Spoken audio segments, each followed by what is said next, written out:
मवलेल्या भाकरीवर हे कावळे चरू लागले. तूक मवलेल्या भाकरीवर हे कावळे चरू लागले.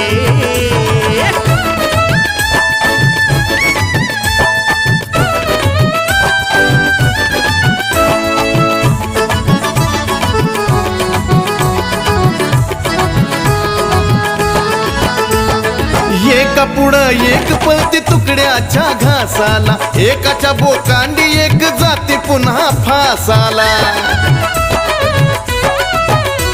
अरे एक पुढं एक पळती तुकड्याच्या घासाला, एकाच्या बोकांडी एक जाती पुन्हा फासाला.